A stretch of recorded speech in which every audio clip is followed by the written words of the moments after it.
মা বোনদের যে ভুলের কারণে সন্তান প্রতিবন্ধী হয়, অনেক মা বোন জানে না এবং অনেক মা বোন না জানার কারণে পরবর্তীতে আফসোস করে। আমার মা বোনদেরকে বুঝতে হবে, তাদেরকে এটা জানা অত্যাবশ্যক এবং জরুরি। সন্তান পৃথিবীতে আসলে পড়ে আপনার দায়িত্ব শুরু না, বরং সন্তান যখন আপনার গর্ভে থাকে তখন থেকে আপনার দায়িত্ব শুরু হয়ে যায়। কারণ সন্তান এমন একটা অমূল্য নেয়ামত, একটা সন্তানের জন্য কত ধনীর দুলালেরা কত কোটি কোটি টাকা খরচ করে এটা বলাই বাহুল্য। এজন্য ওয়ালা তুলকু বিআইদিকুম ইলা তাহলুকা, তোমরা নিজেদের দ্বারা, তোমরা তোমাদের হাত দ্বারা নিজেদেরকে ধ্বংস করে দিও না। এজন্য আমার মা বোনরা সব সময় মনে রাখবেন, সন্তান প্রতিবন্ধী হয় অনেক মা বোনদের ভুলের কারণে। এর প্রথম যে 5টি কোরআন এবং হাদিসের কম্পাইলেশনে আমি যে 5টি কোড নির্ধারণ করেছি, একসাথে কোড করেছি, এর প্রথম নাম্বার হচ্ছে যখন রক্ত সম্পর্কীয় বিবাহ হয়। অনেক আছে দেখবেন, শুনতে খারাপ লাগলে এটাই সত্যি, অনেকে আছে দেখবেন নিজের চাচাতো ফুফাতো ভাই বোন একসাথে বিয়ে হয়, খালাতো মামাতো এগুলো বিয়ে হয়। এটা বিয়ে নাজায়েজ আমি বলছি না, অবশ্যই জায়েজ, তবে সবার দ্বারা সবার ক্ষেত্রে প্রবলেমটা হয় না।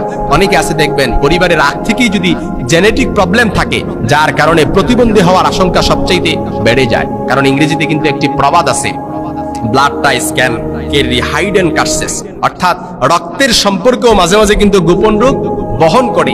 এজন্য অনেক মা বোনরা এক্ষেত্রে, অবশ্যই অভিভাবকরা এক্ষেত্রে সতর্ক থাকতে হবে। পরিবারের যদি আগ থেকে জেনেটিক প্রবলেম থাকে, তাহলে যার কারণে এগুলোর কারণেও দেখবেন অনেক সময় সন্তান প্রতিবন্ধী হওয়ার সম্ভাবনা থাকে। তবে এর কারণেই যে হবে এটা আবার ধরে নেওয়া যাবে না। 2 নাম্বার, অনেকে দেখবেন অনেক মা বোনরা গর্ভাবস্থায় হারাম কাজ করে। গর্ভাবস্থায় কোনো মা যদি হারাম ও গুনাহের কাজ করে, মনে রাখবেন এই হারাম ও গুনাহের কাজ করার কারণে আপনার সন্তান প্রতিবন্ধী হওয়ার সম্ভাবনা সবচেয়ে বেড়ে যায়। আপনি গর্ভাবস্থায় আপনি সময় কাটানোর জন্য গান দেখেন, মুভি দেখেন, সময় কাটানোর জন্য যদি অশ্লীলতা এগুলো বেহায়াপনা সবচেয়ে বেশি দেখেন, যার কারণে দেখবেন এই সন্তান পৃথিবীতে আসবে ঠিক, কিন্তু প্রতিবন্ধী হয়ে আসার সম্ভাবনা সবচেয়ে বেশি থাকে। এজন্য আমার মা বোনরা সবসময় মনে রাখবেন, ইমাম ইবনুল কাইয়িম রাহিমাহুল্লাহ বলেন, গর্ভাবস্থায় মায়ের চরিত্র আমূলি গঠন করে দেয় একজন সন্তানের ভবিষ্যৎ কি হবে। এজন্য আমার মা বোনরা সবসময় মনে রাখবেন, what a mother does the child remembers, অর্থাৎ মা যা করে সন্তান কিন্তু সেটাই মনে রাখে। এজন্য গর্ভাবস্থায় আপনি কি কি কাজ করছেন এগুলো কিন্তু আপনার সন্তান মনে রাখবে, এগুলো কিন্তু আপনার সন্তানের প্রতি প্রভাব পড়বে। এজন্য আমার মা বোনরা মনে রাখতে হবে যে এই কাজগুলো করার কারণে 3 নাম্বার যেটা করার কারণে সন্তান প্রতিবন্ধী হওয়ার সম্ভাবনা থাকে, সেটা হচ্ছে আল্লাহকে ভুলে গিয়ে নামাজ না পড়ে বেশি বেশি করে আল্লাহর নাফরমানি যদি করে থাকেন।